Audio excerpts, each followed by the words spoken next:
Пацаны, привет! Случилась вот такая беда. Opel Signum, машинка, отломала ухо на кулаке поворотном, или как его назвать, ступица. Шаровый. Вот, держит шаровую рычага снизу. Вот ухо. Сломала уже, видимо, давно. Сейчас поедем к другу. Он нам завалит это аргоном. Я покажу один из способов ремонта данной проблемы. Ну вот, ставили болт. Сейчас будут прихватки, да? Да, прихватки. Слева, Чтобы справа. потом Вот сделать тут. фаски, да. Фаски сейчас мы на хороших токах пройдем.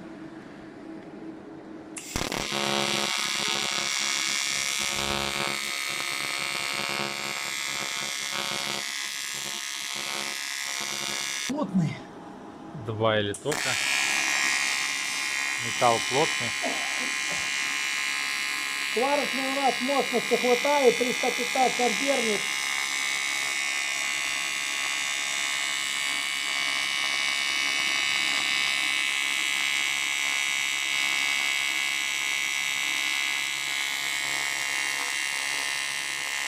Это предварительное все, чтобы держалось. А потом сейчас будем... Да, чтобы держалось, а потом будут Да, фаски сейчас. проходиться.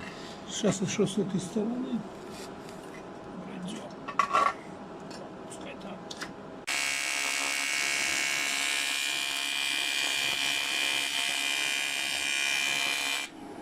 Это грязная такая пока работа. Вот. А сейчас будем уже булгаркой прорежем фаски.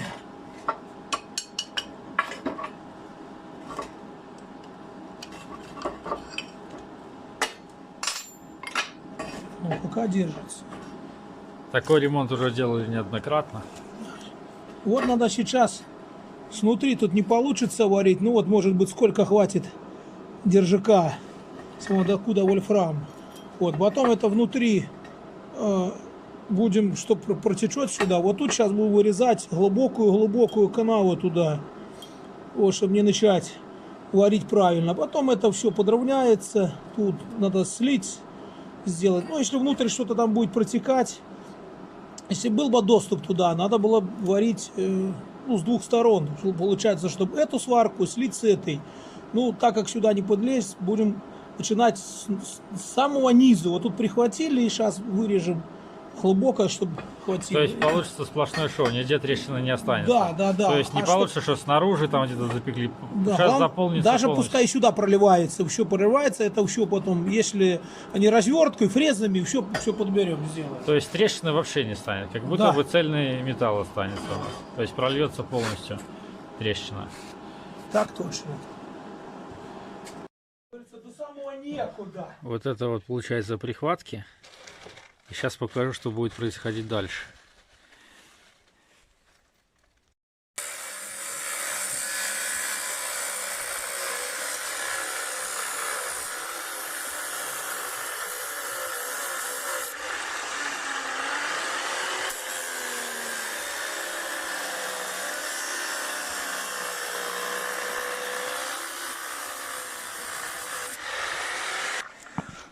Получается, пропилили по самой неболой. Да. Прихватку сделали, чтобы не уйти никуда, влево-право. Все это заварится, отверстие просверлится, почистится. То есть полностью заполнится Да. алюминием. Правильно сказать, да? Алюминием или... Ну, сплавом 53-56, он более такой жестковатый. Вот так. Дальше пойдем варить, да? Да. Вот так закрепили, чтобы никому не держать. Все гениально просто. Вот смекалка работает хорошо. Для охлаждения рукава залит антифриз. У нас зима. Должна быть специальный прибор. Коробочка, в которой там, ну так, от нехватки денег, от нашей жизни. Так, пруток присадочный. Все это сейчас. Главное удобно устроиться на сварочном столе, чтобы удобно было, видно, доступно. Мы подберемся к столу. Схватим. Возьмем токи большие. Вот такой сварочный. Трехфазный, да? Да, трехфазный МТ 415. Сейчас мы через стекло попробуем увидеть что-нибудь.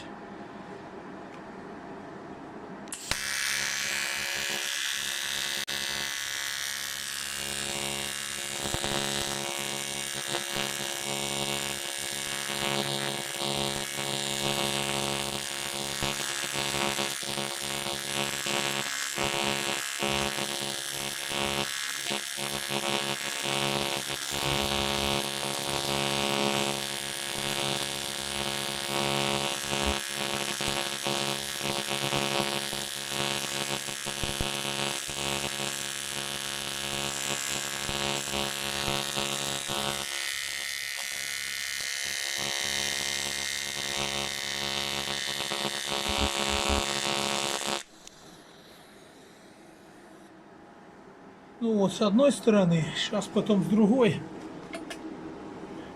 Заполняем постепенно. А потом, да, обязательно надо проварить. Не шов положить красивый.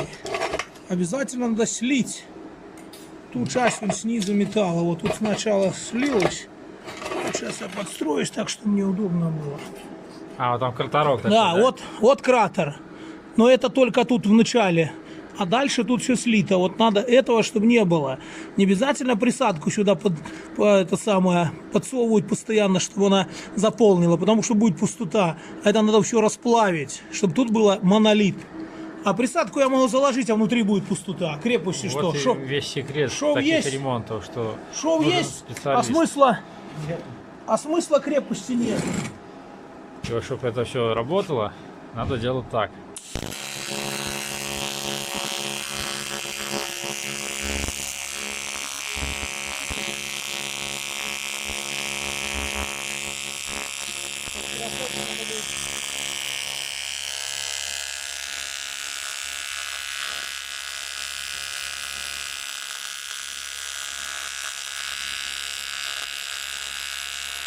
Вот сейчас идет плавление.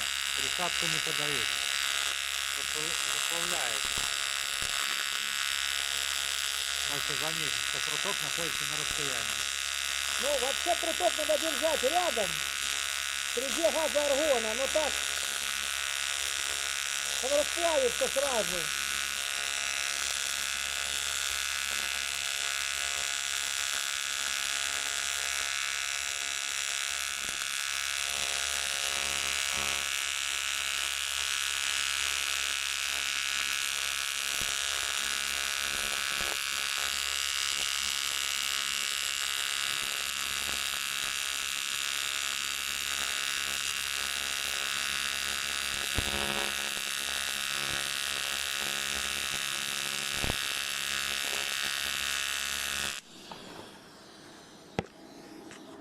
Вот казалось, что я вроде прутком там... Вот, все заполнилось. Вроде когда сварка была, кажется, что я прутком все-таки заполняю. Нет, я просто металл жидкий и не хочет... Как почистить? И не хочет слишком сливаться. И вот я в этот жидкий полностью раскаленный металл прутком туда еще помогаю. Но потом типа там... металл жидкий раздвигается. Да, помогаю просто, потому что неудобно угол. Если бы это было... Вот, допустим, тут трещина, чтобы мне глубоко туда усадить, надо было, или еще вырезать надо было такое. Вот. И сейчас мы чистим, и за каждой прочистки еще новый слой, правильно? Ну, тут не новый, то, что новый слой тут уже получается слоем не будет. Я просто буду варить, ну, заполнять. ложить, да, заполнять, и то все сейчас чуть меньше токов сделаем. И такой ремонт уже испытан, расскажите, на рычагах Аудюхи Volkswagen, которые дорогие рычаги. А8.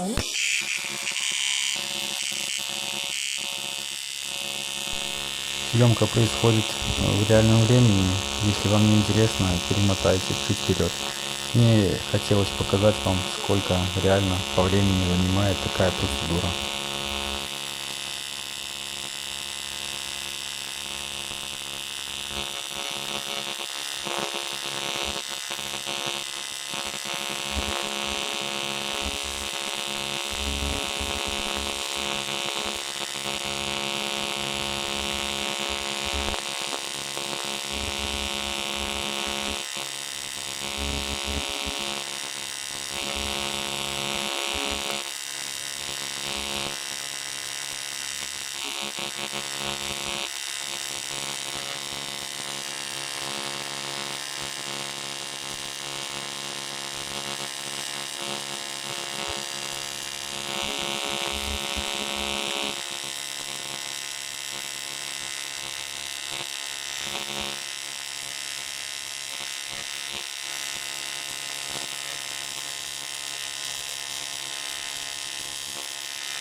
Продолжаем.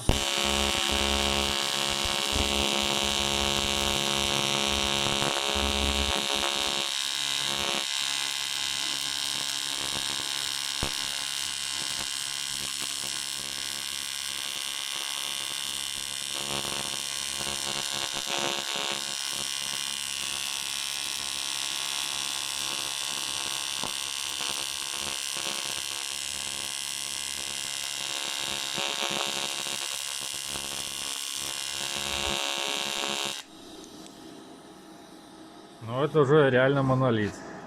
Без остановок. Чуть поменьше тока, потому что уже металл разогрелся до беспредела. Ах ты! Вот что, даже перчатки поплавились. То есть даже не даем остыть металлу. Заполняется так, что металл расплавляется в зоне горения и сливается все в одно, в единое.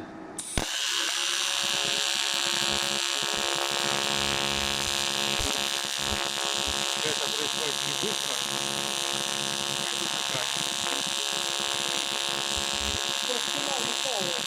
Да, толщина металла толстая. Нужно их прогреть. Это зато дается правую прокол. Нет, камера горит. Это посадочная проволока. Присадочная проволока алюминиевая. Вольфрам это где стоит? В горелке, да? Да, да. А подается алюминиевый. Ну, аргонная сварка. Тут никак полуавтомат. Хотя принцип, наверное, тот же. Не, полуавтомат это совсем другое.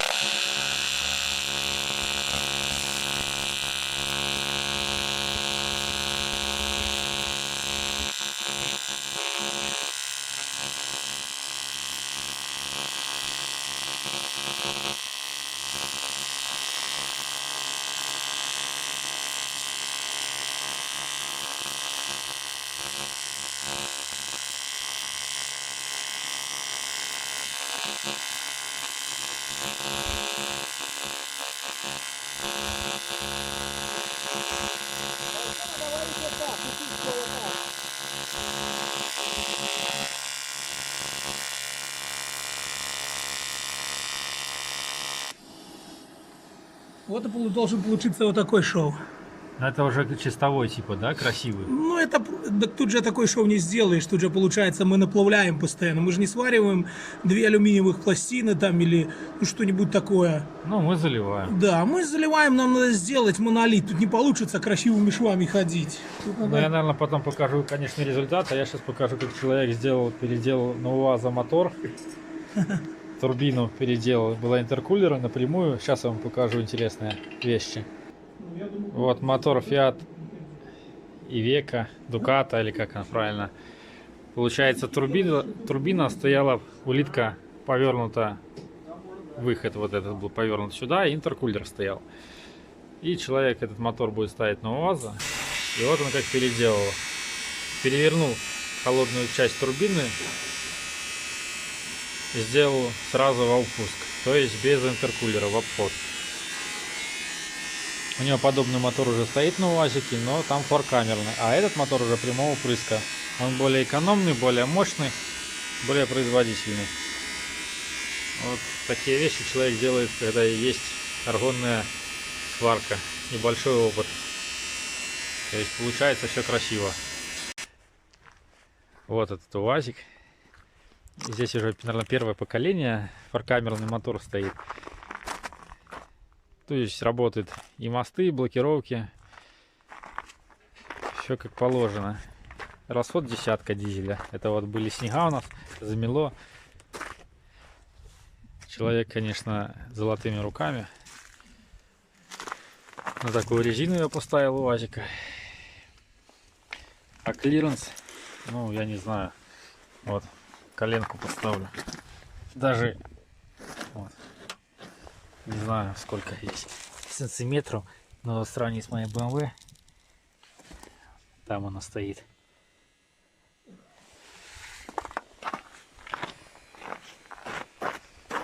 Монстр. Такую машинку я бы хотел бы. Сравним клиренс. И здесь, и там. Там 2 человека, 3 человека залезет, сплошмя ляжет. Вот такие это переделки. А это мне в BMW заварили EGR. Сделали такую заглушку. Впереди мы заварили, было все красиво. Но сплав такой, что он пенится. И была микропора с иголку. И вот этот раз уже пролили более качественно. Вот он у меня здесь стоит. Сейчас я его установлю. Вот такой тракторок человек еще сделал. Ему уже лет до хрена уже. В 90-е делался. Кстати, компактный, грамотно спроектированный трактор. Китайцы, которые сейчас продаются, и рядом не стоят. По ремонтопригодности, мощности и удобный в использовании.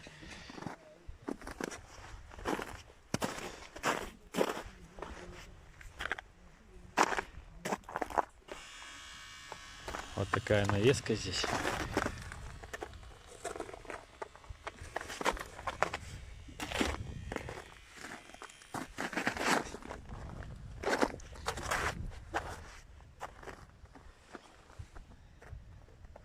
Талантливый человек. Ну вот и результат. Не конечный результат. Еще надо отверстие просверлить. Его в ржах за копейки в Минске отдаешь. Як они делают их нахуй, привез с реставрации. Видео снимает. Да, не ругайтесь. Тут вон, монолит, полностью монолит. И даже металла налито больше, чем было в стоке. Сейчас только отверстие осталось. Здесь, наверное, даже разворачивать не надо под палец. Хотя вот чуть-чуть возможно. И отверстие под болт рассверлить. А это фреза у нас. Да, фреза емкая, да? Да. Хорошая фреза. Необычная, не каменная.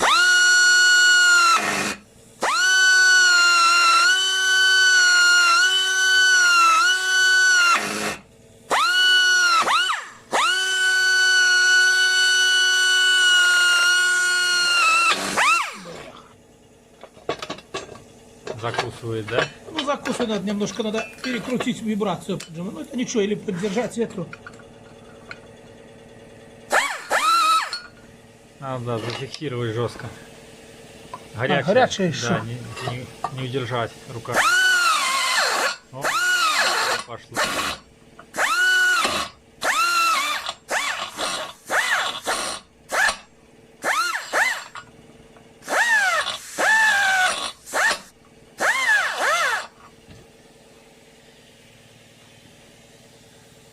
Так, давай-ка шаровую попробуем. Примерка шарова пальца. Ну, откуда ты заходил все время? О, Ну, отлично. все. Зажиматься есть куда. Все Так ты нам можешь еще разрезать. Чуть болгарочку взять, сейчас Нет, так подправить. она и так и по заводскому. Не-не-не. Потому что с каждым разом алюминий тянется. Он подтягивается с каждым разом. Мягче становится. Конечно, вы же каждый раз болтом, а вы же алюминий тянется. Это было бы чугунина, она бы сломала. До определенного момента тянется или постоянно? А будете тянуть, пока совсем не сойдется. Я же раз не зажал. Ну, осталось Нажал, просверлить нахуй дырку. накидывай. Ну вот, законченный вид уже. Как будто бы и не варили. И сжимали даже. Стягивали, пробовали, да? Да, пробовали ставить, поставили шаровую, все. Вот. Как будто ремонта и не было. Ну, И там на видео видно, что там от гайки осталась грязь такая. Ну, заводской, конечно. Ну, там можно было, конечно, взять там иноцвелек, все это там вывести, там чуть-чуть. Ну, это... не, ну все, монолитная конструкция, все. Нету такого, что где-то прихватка, сверху прошлись. Нет, все разрезано и заполнено вот алюминием. То есть этот ремонт входит, и ходит уже не на одной машине, да? А 8-е, да, варили рычаги? Да, да, Что-то да. мы варили А4Б7, алюминиевые да. рычаги. Короче, Верхние уши. да, верхние И уши на обламывают. На Опеле сзади тоже там выломали болт. То же самое. Это сделали на Opel Signum 3.0. Короче, вот такая, Там ребят. 3.0 мотор. 6-цилиндровый. По итогу ремонт удачный, авто собрали, авто поехало. Все стало как нужно. Кулак зажался, вернее палец шаровая зажалась намертво. Я считаю, что ремонт удачный. И если не сложно, подпишитесь на канал, поставьте лайк, проявите какую-то активность на моем канале. Этим самым вы продвигаете мое видео и помогаете развитию моего же канала. Спасибо всем, всем огромное спасибо. Удачи, пока.